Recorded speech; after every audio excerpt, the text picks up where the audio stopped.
That's lovely. Lovely. Hi. Welcome. We're going to be doing Tampa Home Talk in about 1 minute. This is our guest, Daniel Leeds. He's with Full House Baby Proofing, so stick around. I'm going to be posting it on my personal page, Katrina Jasper Madewell, and we'll repost it on Tampa Home Talk. Chime in. If you've got questions, you can ask them here on Facebook, or you can call us at 888-404-1010. Thanks for listening. This one is streaming live on Tampa Home Talk, and then hers is going to stream live on her phone, or Okay, her cool. page. Got it. Let me get that to sit right.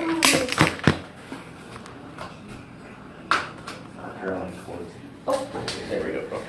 It's all right.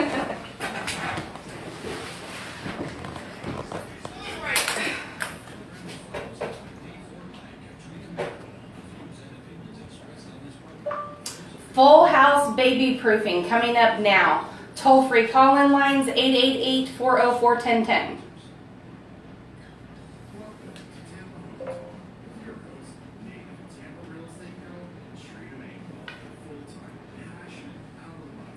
Go live.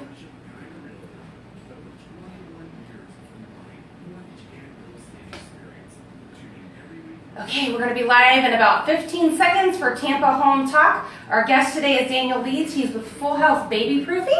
Stick around, ask your questions. We'd love to have you.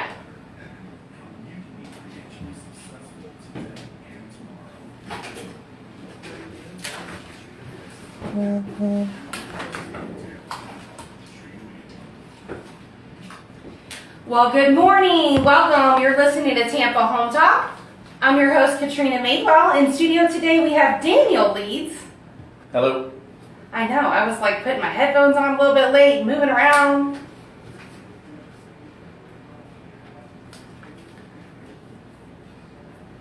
Yeah, Katrina has her phone in her hand. She's still moving around. She's, no microphone in her face. And my guest is going, what the heck are you guys signing me up for? Like always. I trust that you guys are professionals. Pat Yeah. George, actually, he has a lot of fun with me in the show. I know he does because, we talk a lot off air, like on the breaks and that kind of stuff, and he'll like constantly try to pop on the mic and try to catch me, and he thinks I won't notice, and I do. So if you can just watch, you'll see all these little fun things that we do in the studio.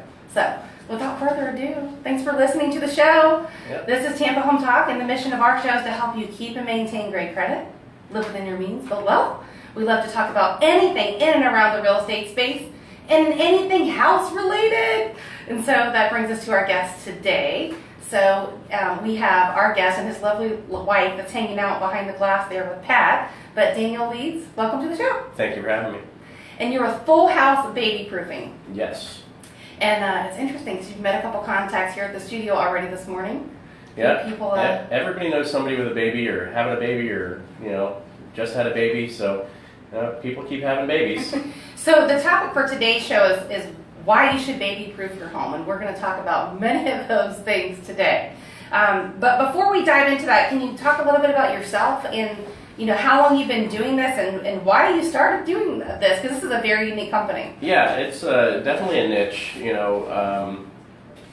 I started when we were expecting. Actually, we were expecting our son, who's 2.5 now, and we started the company as we were expecting him. I started doing a lot of things around the house and getting things situated for him, and realized that this is a big opportunity. That a lot of new parents are overwhelmed with trying to childproof their homes and don't know. There's a lot more people now that are not as handy maybe as they were 20, 30 years ago. Right.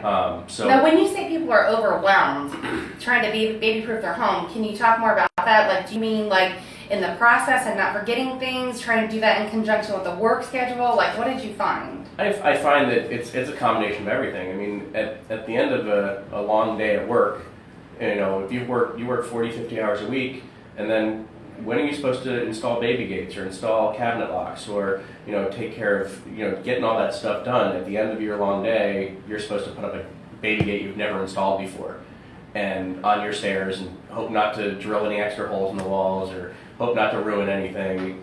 You could spend hours or weeks trying to get your house situated, and you don't even know if you're getting the right quality of gates. You don't know. You can just go to Home Depot and there's a very, very small section of things that are available to baby-proof your home. Yeah. And honestly, most of that stuff is not of the highest quality. So why baby proofing? Is it a passion? Was there a valid void here in the market? Like, why did you choose baby proofing? Yeah, there was definitely a void in the market. Nobody was doing that in this area.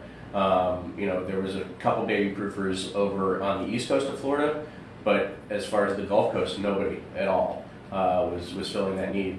As far as people were getting handymen or whatever that can come over and they can install the stuff you bought, maybe. But I've seen I've had to fix some handyman work where they didn't put the gate up safely. They don't install the gate properly. It's not into the wall stud, so it's not going to protect. If a child leans against it, that child or falls down the stairs into the gate. Right, and they could definitely go down the stairs. So, there was definitely void in the market, and it's now it's a passion for me keeping kids safe. Like obviously, every parent wants to keep their kids safe. So if I can help new parents do that, it's very rewarding. At the end of every day, when I get a sincere thank you from a client, it's wonderful.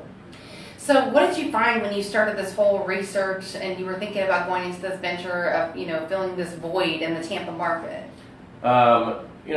I found that there's just so much out there. There's so many different products out there that aren't of the top quality. Like there's only a few brands of gates that I'll install. There's only Why is that? Because it's a lot of gates are not manufactured. There's not a standard in the United States as far as baby gates are concerned. Anybody can make a gate, slap a label on it, and call it a baby gate, and say it's for baby proofing. So you can go and get a $20 gate or a $30 gate, but is it going to be substantial enough to protect your child from falling down the stairs?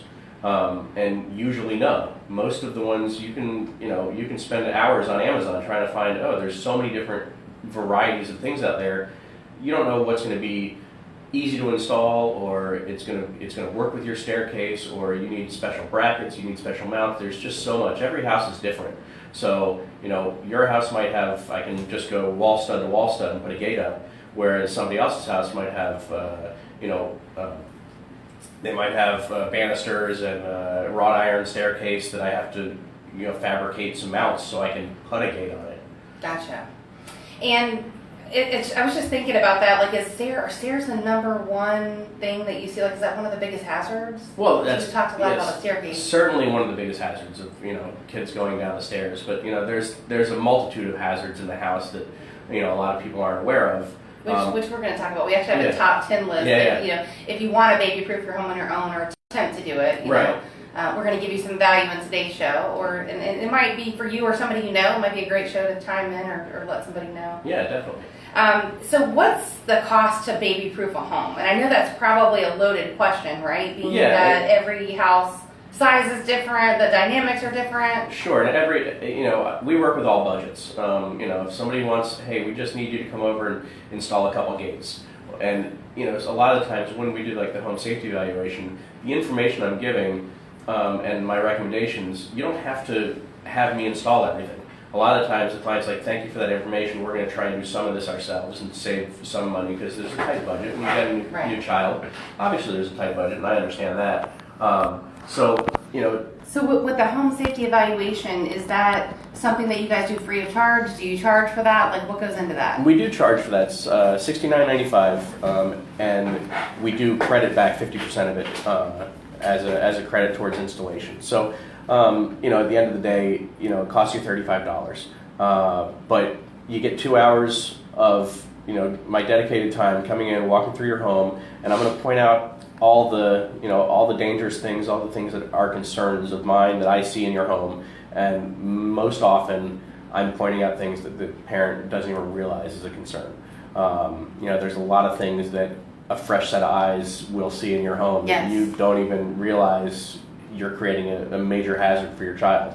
What kind of things? Like, what are some of the things when you walk through? And I appreciate this because, for example, from a real estate perspective, when I go into a home, and I will tell you, even like, if my own mother-in-law, right? She says, hey, I think I want to list my house. And I'm like, okay, great. Well, I need to come look at it. Well, you've been to my house 100 times. Well, yeah, but I'm not looking at it from a real estate perspective, right? And you might notice some things if you're in a house, but when you're going there to do nothing but a home safety evaluation for baby proofing, you're going to be looking at a lot more things. Exactly, and I look for a lot of things past what, things that I'm going to install. I look at smoke detectors. Is there enough smoke detectors? Because codes have changed, and they used to just be in the hallway. Now they have to be in the hallway and inside the bedrooms. So a lot of the older homes, every bedroom and outside of every sleeping area is the recommended placement, and that's the new placement for all new home construction. Now, do you usually do the smoke detector / carbon monoxide? It's always best to have a carbon monoxide detector on each floor, but I'm not a fire safety professional, but I will point out when I see issues as far as like the smoke detectors are out of date. Most people aren't aware that the smoke detectors have a recommended lifespan of 10 years. No, most people never change their smoke detectors. We recommend they change their batteries in the spring and in the fall, and most of the time that doesn't even happen. Right, and what's nice is the newer smoke detectors have a 10-year built-in battery, so you don't have to worry about changing the batteries every 6 months. Which, if you do have the older style, change them when you change your clocks. When you put your clocks forward or clocks back, change the batteries. Then that's a good way to remember that. But also the 10-year battery, but the 10-year lifespan is something to pay special attention to. If I see a yellowish hue on the plastic covering, that usually tells me that's an older smoke detector. The sign of the plastics turning yellow. Yeah. You're listening to Tampa Home Talk. We have to take a quick break. You're listening to Daniel Leeds here. He's our guest with Full House Baby Proofing. And when we come back in just a minute, we're going to talk about the process, like what actually goes into baby proofing your home. We'll talk about the time it takes to do it, and then a lot of frequently asked questions that you guys get on a regular basis. If you'd like to call us, we'll be happy to answer your baby proofing questions as well. We are at 888-404-1010. Only jot that number down if you're not driving. 888-404-1010. Stick around. We'll be back in just a minute.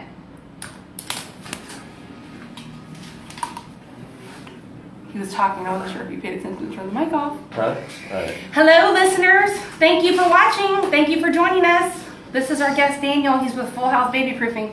I'm going to slide you in your mic over here a little bit. All right. He knows Sherry Murphy, or Sherry Murphy knows him. Oh, wow. Oh, yeah. That girl knows everybody, man. Yeah, so an interesting topic, not one that people think about a lot. Mm-hmm. Yeah, when you have especially a new house, you're just like, oh, okay. Yeah. What needs to get done? You don't see it the same way I see. If I walk through your house, I'm going to point out things. A lot of times, a big one which we can talk about is the placement of the baby monitor. Okay. Baby monitor placement is. Leave all that private. Does anyone have any water? Yes. Okay. I'm sorry. We normally That's right. don't do that in advance. We started jibber Got jabbing something early. going on, like sinusy congestion. Yeah. And it's just like. I get it too. A lot of times on the way to the studio, I literally have to take out leave because I'm like. So what baby proofing questions can we answer for you guys? Do you have any baby proofing questions? If you do, let us know. If you could share. Alrighty, 30 seconds. Or tag some of your friends in the live stream so they can watch as well. That'd be great. And got an expert here that definitely knows the baby proofing stuff. What are you saying? Every time you talk about Facebook, Charlie's going, she's trying to talk to you. She's trying to talk to you. No, I hit the button. I want to talk to Pat. Unless I'm trying to make him look at me and figure out what I'm saying. Hi, Mary. Thank you for joining. This is our guest, Daniel Lead, and he is Full House Baby Proofing. So if you sell a house and somebody has a new baby, he's your guy. Okay. There you go, sir. Thanks a lot. You're welcome. You're over there. Welcome back. You're listening to Tampa Home Talk. Thank you so much for sticking with us for the break. We appreciate you being a Money Talk 1010 listener. I appreciate you listening to Tampa Home Talk. Thanks for joining us. And we do our best to bring you some value every week. We know that sometimes the topic won't apply to everybody. Like, for example, Full House Baby Proofing. And my kids are well on that stage. But I am positive I'm going to learn some things today that may keep someone else's kids safe. And I'm always grateful for that. Well, eventually you might have some grandkids running around. So Oh my gosh, I don't even want to talk about the G word. That's a bad word in my house. We're not talking about that. So let's talk about the process. What actually goes into baby proofing? And we were chatting just a little bit over the break, and you were saying that, when I go in, I'm going to notice things, and I'm going to see things differently than other people are going to see. And let's face it, you could spend hours and hours researching how to baby-proof your home. Right. I mean, there's a multitude of information out there. You know, you can Google baby proofing and get a lot of bad advice. You know, there's so much out there, baby proofing hacks and baby proofing tips, and a lot of it's just garbage. A lot of it's going to actually hurt your child. If you know, I don't trust keeping my chemicals behind a hair tie, you know, wrapped around the knobs, which is some of those recommendations that you find out there. You know, you want to have them secured with, you know, professionally installed latch, or even better, a magnet latch where you can't open that without the key. You know. So what's the process though, Gino? You're coming over to my house. Yep. I'm getting ready to baby proof for a new one, and my husband's listening and watching. And don't get any ideas, honey, because we're not really having any kids. But theoretically, let's say we're expecting baby, Right. And you're coming over.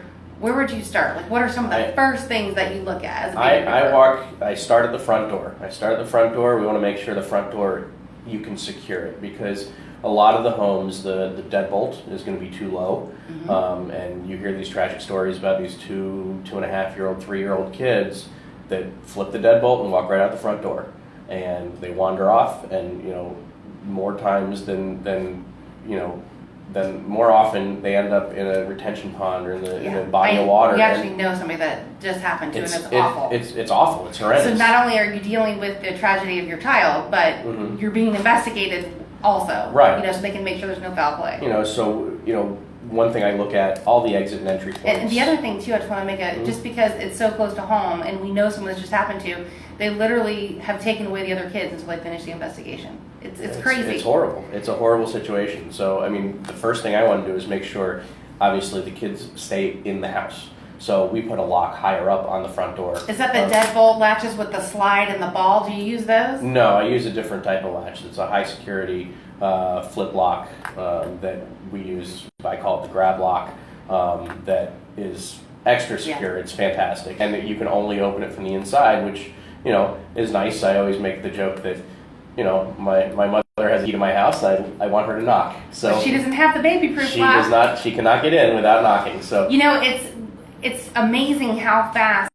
And my kids are all 3 years apart, but like the kid trends and like the baby equipment, all that stuff changes so drastically from one year to the next. Right. And one of the things that I remember very vividly that was like one of my biggest fear kind of nightmares is if when my kids were small, actually going to a hotel. And then they didn't have that high up deadbolt latch, Right. you know, that the kids couldn't reach. And so I was always afraid that they would try to unlatch the door and just go out and be wandering in the hotel room while we were sleeping. Oh, absolutely. And maybe it sounds crazy, but I imagine other parents have that same No, fear too. it's very realistic concern. So I noticed now more of the hotels actually have those on there. Yeah. And I mean, you were hitting on the fact that trends change so often. You know, a lot of the times when I'm fighting against, you know, people are told how to baby-proof their house by their parents. And your parents' idea of baby-proofing is probably 30 years old, or maybe more. Like my parents, they baby-proofed 40 plus years ago. And honestly, A lot of things change. a in 40 lot of years. things have changed. I mean, I always make a point to point out to my mother that you smoked when you were pregnant. So your idea of child safety. Oh wow! You Poor know, mom, that was and- below the belt. And they drove down the highway. They did. They drove down the highway with infants in their laps. You know, and there's a lot of things that have changed. You know the and, one that I remember is my mom smoking in the car with all the windows up. Oh yeah. And that's going to be illegal in October, by the way. And as soon as she was done putting her cigarette out, my dad would light up, and then he would have Yeah. can't you guys smoke at the same time? That would be convenient. We should all be like retarded with the way our parents smoked in the car, but you know. I'm surprised we all made it, but you know that's the thing. You know, times have changed, and honestly, their idea of baby proofing is antiquated, and you have to you bring them up to speed. You know, one of the big things that I definitely don't recommend, which I see in every home, is going to be those little inserts that you put into the electrical outlets. Those are. So you don't recommend I those? do not recommend those. We use a sliding. We use a cover plate that has spring-loaded sliders to protect that outlet, because those don't come off. The problem with the little inserts, they come off, and then children choke on It's them. kind of like a plug and play toy too. I And- see kids playing with those. And 2.5-year-olds figure those out way quick. It's immediate. They know how to take those right out, or you might forget to put it back. They grew up with an iPad in their hand. They know how to take a little They- plastic plug out. Exactly. So, those, I see those a lot, and I always recommend, okay, we're going to change those to the sliding cover plates so that it's protected. There's so much that is. So what's the big thing with the chemicals? Like, I would imagine probably move them up high, out of the way, somewhere different, like not store them under the kitchen sink. Yeah, I mean, if you're going to store them under the kitchen sink, you have to have some very good cabinet latches. For my home, I use a magnetic type cabinet latch where you have to get the magnet key to unlatch it. It's very, it's. What happens if you lose the magnet key? I have an extra. Okay. So I always sell a spare with any of the installs I do. But typically you keep it in the same spot all the time. You only grab it when you need to get in there. But certainly you want to keep those out of reach of children. The biggest thing, which is we see a lot of, is the pods, the laundry pods and the dish pods. Those little tiny, laundry pods. Children are poisoned all the time on those, and they ingest those, and unfortunately most children die because the concentrated chemical is so caustic. And that little, plastic covering is water soluble. They put it in their mouth because they think it's candy, because it looks like candy, and they bite on it, and then you get a rush of concentrated laundry detergent going into your child, which is horrendous. And my question that I always pose to my clients is, how much time is it really saving you to have these in your house? Is it worth it? Does it save you 30 seconds? Then just get the powder, get the liquid, or just get. There's no reason to have these because they're so dangerous. So you recommend people actually change your laundry detergent, or just put that so far and so high and so out of reach? I don't recommend you have laundry pods in your house at all. Wow. Because it's just not worth the risk. Like if one falls on the floor and you didn't realize it, that's a huge risk, and your child could ingest that and potentially die because you wanted to save 12 seconds doing your laundry. Never would have thought about the laundry pods. And honestly. that's a lot of people don't think about those. But it's a huge poisoning concern. So that's a big recommendation I always make, and a lot of people are like, oh, didn't realize. What's another big one that you see? Another big one I see is the placement of the baby monitor. Placement of the baby monitor, it has to be 3 feet away from the crib. But wait, is that a law, or is that a good idea? Or there's a warning label on the monitor cord. Oh yeah, the stuff that nobody ever reads. And it says 3 feet away from the crib. Must be placed 3 feet away from the crib. Because what happens is, if a child can grab it, they can pull it into the crib with them. They can if they roll around and get entangled in that, there's a strangulation hazard. But secondarily, if they chew on that cord, which children chew on everything, electricity, while it's still electrified, the burns that I've seen some pictures, and it's horrendous. It's not something you want to have your child, experience. But the biggest thing is when you bring your child home from the hospital and they're a few days old, and the monitor is placed on the side of the crib so you can keep really close tabs on them, then 9 months goes by and the monitor is still in the exact same place, but now your child's mobile and standing up and grabbing things, and you didn't realize because it's been 9 months and you've gotten 4 hours of sleep. So do you ever have to go re-baby-proof the home, or do you plan for that in advance? I talk about things as they're gonna, you point out things like right now you don't have to concern yourself with it, but in a few months as your child gets more mobile, so everything's there on the safety evaluation, so they're aware of things. But I typically do go back to clients' homes, twice, maybe 3 times throughout, a few years as the child grows up. I'm brought back in to, do other things as their child gets more adventurous and into different stuff, or maybe they move, maybe they move into a new home and they have to have me come out and do stuff at the new home. So, yeah, I see my clients more than once. So the evaluation process is a couple of hours, but how long does it actually take to do the whole house baby proofing? Typically, I can get a whole home installed in a day, and that's if you have a typical average home. Size house. Yeah, if you have 6,000 or 7,000 square feet and 4 staircases, it's going to take me more than a day. Yeah. But yeah, it just depends. But most of the time, it's a half day or a day install, and we can get everything knocked out. And that's saving the parents. It'll take them weeks or months to get everything knocked out after work, on weekends, holidays, stuff like that. When that time is honestly better spent with their family. So I'm watching my husband online. He using the G word, and the answer is no, honey, they are not, and they're not living with us. So just remember that. So when we come back in a minute, we're going to talk about when you should actually start baby-proofing your home. Stick around. We'll be back in a minute. All right.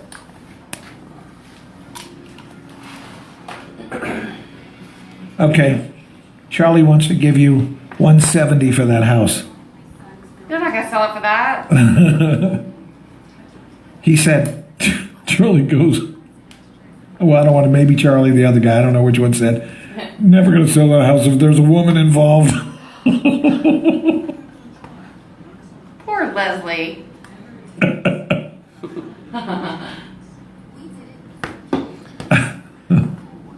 So what does that say about Amy? Oh, Amy hasn't seen it yet. I'm going to have to let her see it. It could have a problem there. I like it a lot, though. But here's the problem. And Come on. what do you think the mosquitoes are like? Pasco's very good about spring.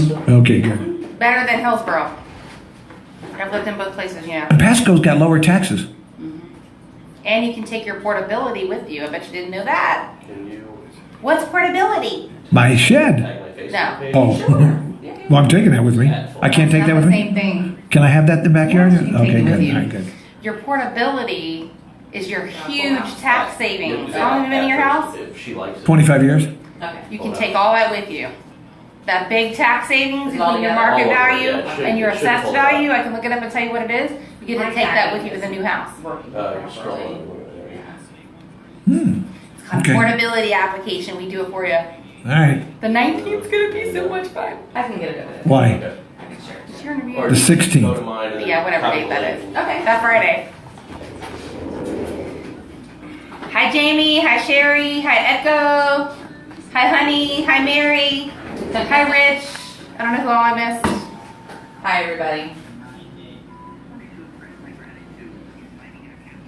Don't look at me and talk about me and not turn it on. No, I'm talking about my backyard. I love my backyard, but I don't love my house.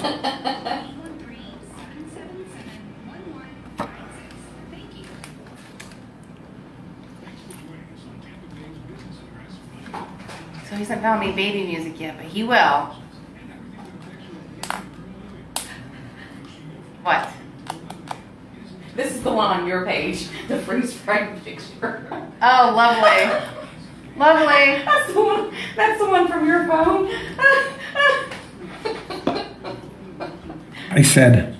I told her, I said, I have a lot of stuff in my garage and stuff in my shed. I said, Katrina, I said, you'll never move because you couldn't be able to pack all that stuff. No, we have people we use for you. Okay. We would send them to your house and go, suck it up, Buttercup, write a check. You're going to get this stuff all packed up. But you have to like vacate your son and his friends first.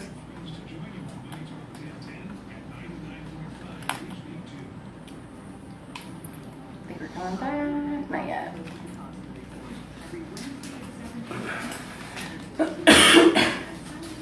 Having fun so far? We're halfway over. Yeah. The good old days. How are you doing back there, Melissa? Are you having fun? Do you want to come in here with us? Okay. She's like, no, leave me out of this. Do you want some headphones so you can hear what's going on? Or just packing it on in there? All right, 25 seconds. You ever notice how much better the traffic is on Friday than Thursday? Oh, yeah. Sure you do. Wait till this afternoon, though. Why? The Bucks game, me trying to go home over that Howard Franklin. Terrible. Forget about it. I'm glad I don't do afternoon radio. Just go to the Bucks game. You mind? I'm ripping my hair out.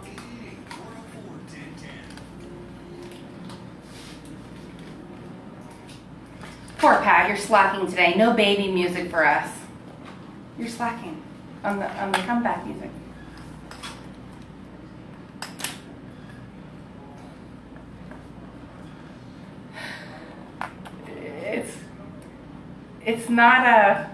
It's not far from the truth, but you know, you're listening to Tampa Home Talk. I'm your host, Katrina Mayball. Pat George back there on the board, always doing a fantabulous, fun job. He keeps me on my toes, to say the least. And our guest today is Daniel Leeds. He's with Full House Baby Proofing. His lovely wife, Melissa, is back there behind the glass, just hanging out, watching the show. She's like, don't put me on air. I'm not doing it. And Lisa, of course, did a great job coordinating the show, as always. Thank you for listening to Tampa Home Talk. Really appreciate it. We have a couple of questions that came in. What was that? I can't see that. What's the best handle? Baby handle? Door handle. I don't actually use door handle covers because I don't like how they look, and half the time they don't work.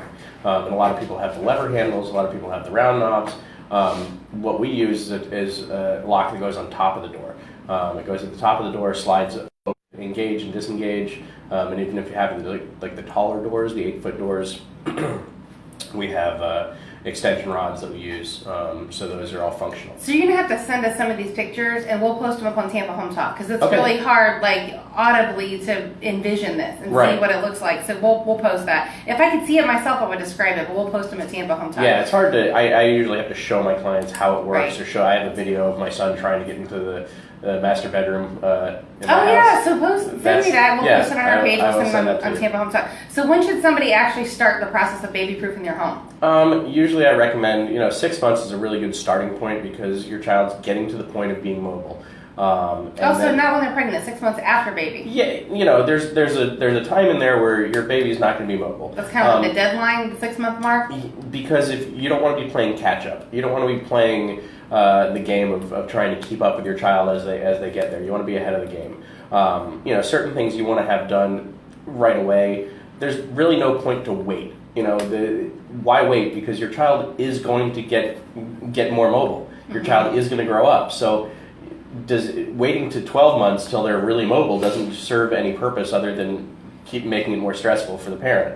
You want to have your pool fence put up right away.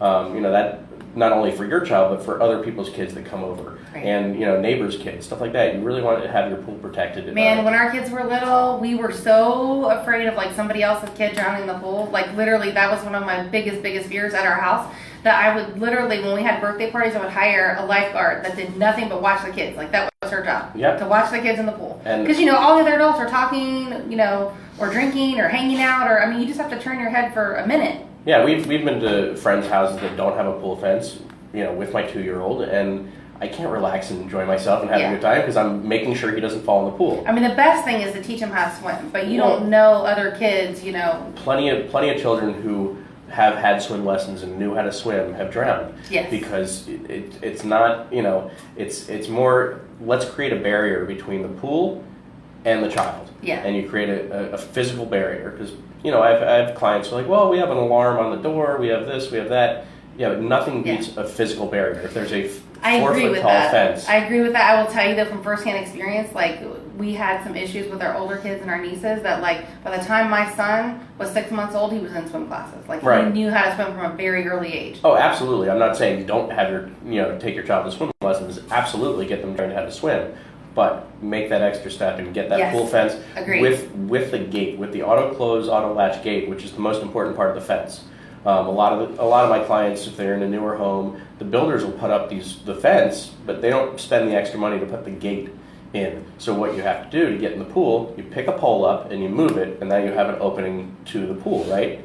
Well, if somebody doesn't remember to put that pole back, then it's wide open, and that's when accidents happen. So I can replace that one section, just put a door in with a auto close, auto latch gate that's going to close behind you every time and latch, and you can even lock it with a key.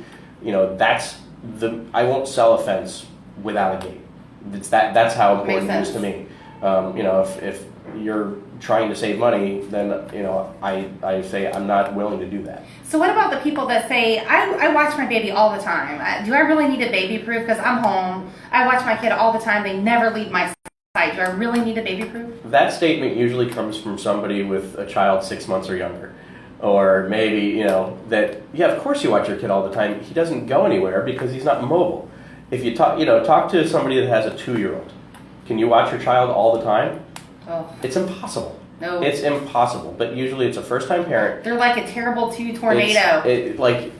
In my house, if it's too quiet, I'm concerned because he's doing something he's not supposed to be doing. But it's too quick. You can't chase your child around, it's easy to say it's 6 months, 8 months, when before they're walking or before they get, yeah, of course you always watch your kid. It's funny, Daniel, got this visual because, like, when we were kids, we watched, like, the Roadrunner, the Tasmanian Devil. So, like, that's what I have in my head when I think about a 2-year-old running around, like a little spinning character. Yeah, exactly. That's a 2-year-old. Exactly.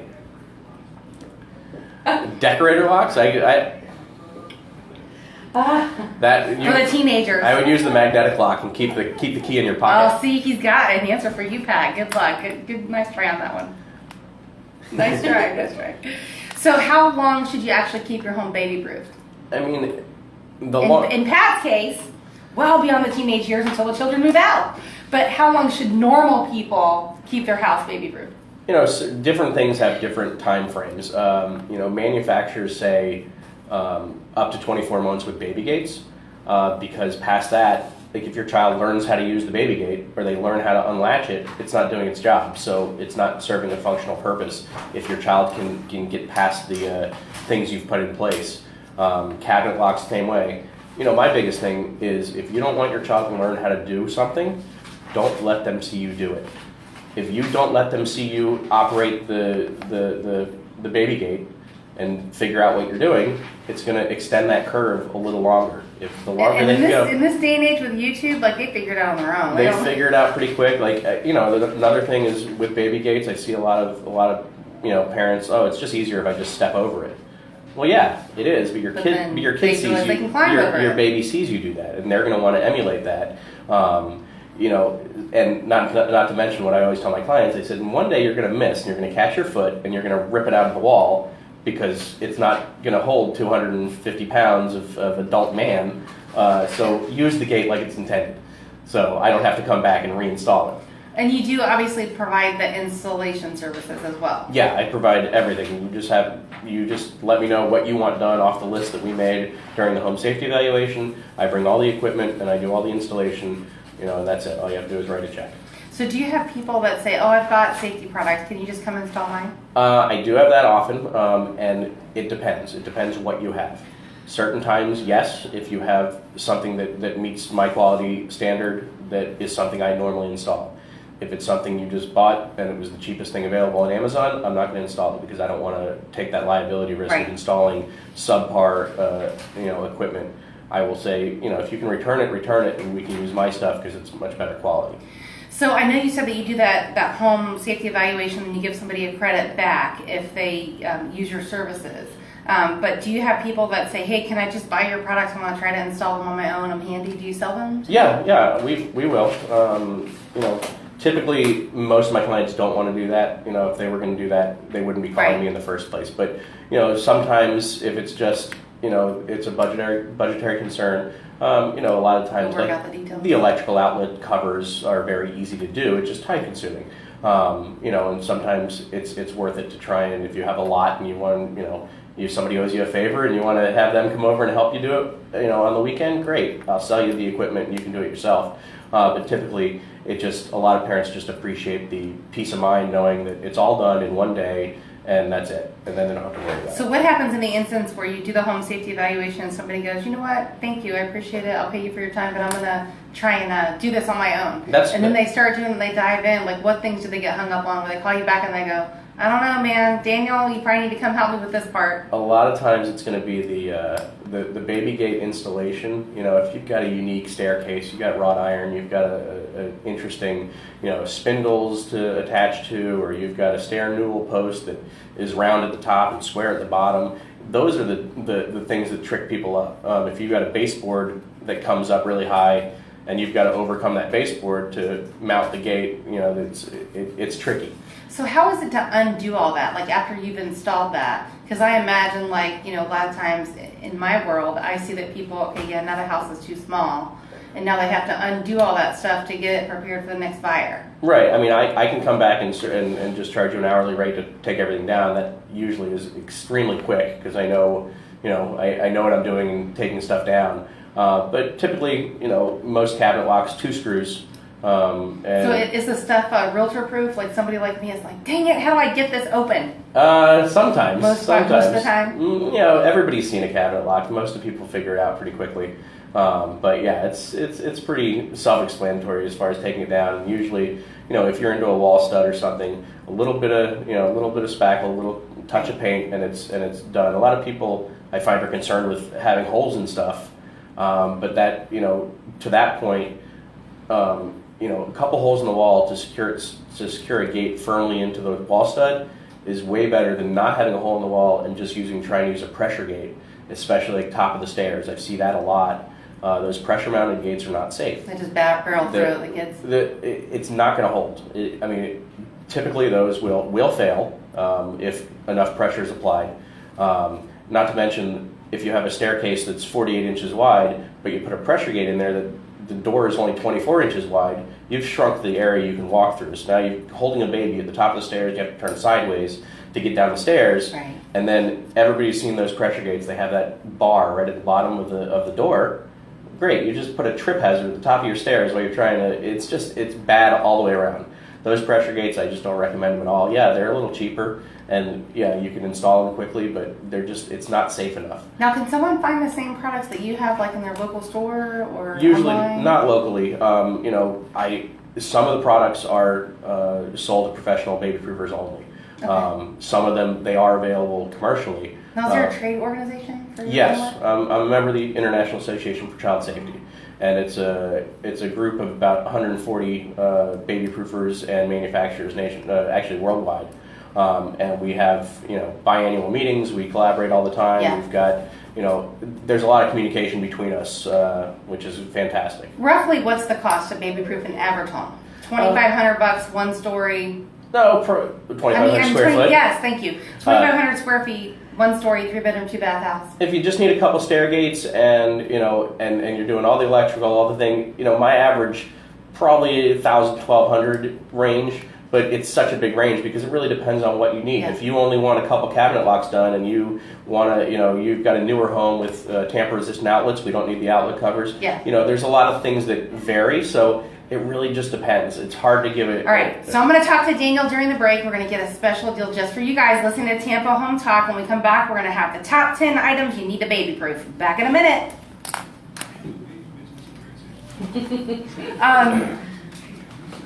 Can you do something special for our listeners? Like your home safety evaluation, could you do that for like $49.95? You can take 20% off and then it ends up being $54 or something. Take 20% off of that. Okay. So just mention they heard me on here. Okay. Great. You didn't think it was going to make it. The biggest problem I want to talk to him about is like, and I can probably just ask now, a lot of times on a Friday or Saturday night, I bring my friends over, we're all playing poker, we're smoking, drinking, I got a poker dealer in there, and then I need to lock the kids out, Right. So I baby-proof the poker room. Well, You know anything about that? I know a little bit about that. Pat makes this show so much fun. What are you reading back there? Anatomy of the banking Pleasure reading. scandal. So what is that about? The housing club? No, their next job, they're going into banking. No, they're not. What's the book about? I can't hear it, Pat. Go ahead. It's about the very first bank that actually failed. The first banks that failed? Yeah, it actually In the happened 20s or? in 1999, before the banking crisis. We actually knew what was going on before then, but nobody ever took a look at it and saw what was actually going on. So this is the first bank that actually happened in West Virginia. Interesting. I can barely hear her, Pat. I know because she didn't push the button to top. Well, how's she supposed to know? Oh, this Talk back. one. back. Aha, that would be logical. That I would can hear you. make a hell of a lot more sense, wouldn't it? People do all that. I had my button down. What you're hearing was on my mic because I knew she There's wasn't doing it. Yeah, I have no clue what I'm doing. That's all right. Pat, I'll help you out.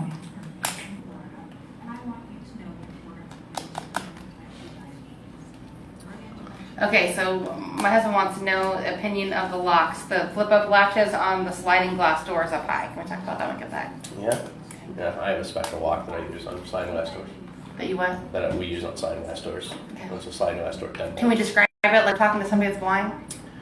Yes. Okay. Yeah. That's radio. Yeah. Jeremy Brook with Brook Pressure Washing. Do you know him? Yeah. He just tagged me saying that he knows you. Well, Yeah. hi, Jeremy. You knew everybody. We met at a networking event. Yeah, Oh, great. That's how I was that on how you- that site, and They want us to go and do a show there. I haven't told you about it yet, though. Where? At their networking, B&I. Where you guys? I They met have him guest at a different event. It was Oh, okay. I don't remember what it was. It was you know Frank Albert. You know who he is? No, not yet. He's a realtor and he also owns Sublime Staging. They do a staging company. Okay. And he was my realtor. He just sold my house and bought our new house. Oh, wow. Staging? Yeah. You might want to talk about his stuff on here. Yeah, I'm gonna go look for him right now. Yeah, does good work.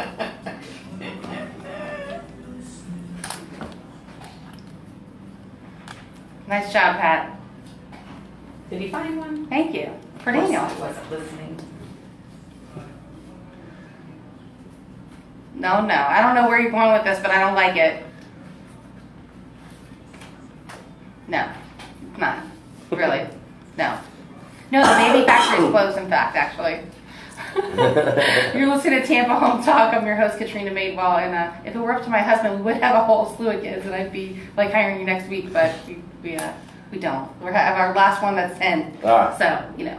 We had a question, because we stream every week live on Facebook, and then we retweet the show at Tampa Homes or at Tampa Home Talk and put it all out there everywhere. So someone wants to know, what's the opinion of the locks on the sliding glass doors, the little plastic flip-up locks? You know, talk about the latches? Yes. The sliding glass doors are also obviously a big concern with, toddlers wandering off. My son, when we moved into our new house, easily figured out how to open the sliding glass door, and this is before we had the fence installed. And we've got 2 large dogs. One of them's a greyhound, and I don't like chasing him. So my son learned how to open that door very quickly, and I was like, okay, we got to get the sliding door deadbolt put on, which is a lock we install. It goes higher up. It goes much higher up on the door. It's got 2 sliding metal rods that go into the catch, and the catch is installed on the frame side. And it securely holds that door. There's no. Oh, I think budge. I've seen those. It's like a little, like a opening a hole, and the pin swivels and literally goes into there, right? Is that what you're talking about? Or No, it's a little. It's different? pretty stealthy. It's actually like it blends right in. You can't really see that it's there. And they're awesome. My clients love them. We love it on my house. It's fantastic. Okay, so let's talk about our top 10 list real quick. Okay. So the top 10 items you need to talk about to baby-proof your home. Right. So number 1 is fire. And these aren't necessarily in order, but I mean, Right. they're 10 most important. 10 of the most important. 10 things. items to consider the most when baby-proofing. Right. Fire concerns. We always concern ourselves with fire safety and making sure that you have smoke detectors functioning in the right areas of the home. You have fire extinguishers available. You have a rescue ladder if you have a 2-story or 3-story home. You want to be able to get out of the house if there's a fire on the staircase and you can't get out any other way. I also sell the fire ladders, and also we sell baby rescue bags, which is what it sounds like. It's a Throw small. the baby in there and toss them out? You put the baby in there and you gently lower them to the ground. It's got a 5-story long strap attached to the bag. Wow. Because Get the baby out. an infant is not going to climb down a rescue ladder, and you're not going to climb down a ladder holding the infant. So what do? I had no idea there was a baby rescue bag. That's so cool. That was invented by a firefighter who saw the need for that. That makes sense. And they figured out how to do it, and it's fantastic. And hopefully, all that stuff never gets used. Right. That's what That's that's the our idea, goal. right? But better to have it not need it than the other way around. Need it and not have it. So choking. What's the biggest choking hazards that you see in a house? Choking hazards, there's big ones. Bottle caps are very big. Bottle caps choke children all the time, and they're always, how many bottled waters do you have lying around the house? The little end caps on the door stops, those little springy door stops that are really fun to play with, those end caps, those little rubber end caps pop right off, those are choke hazards. Coins, small, anything smaller. Like if you want to know if something's going to be a choke hazard, if it fits in a toilet paper tube, it could potentially choke your child.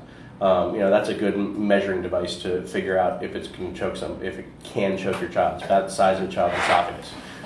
So if something can fit in there, your child will put it in their mouth, and they could potentially choke on it. So, changing habits and not just dumping your change on your nightstand next to your bed, putting that somewhere safer.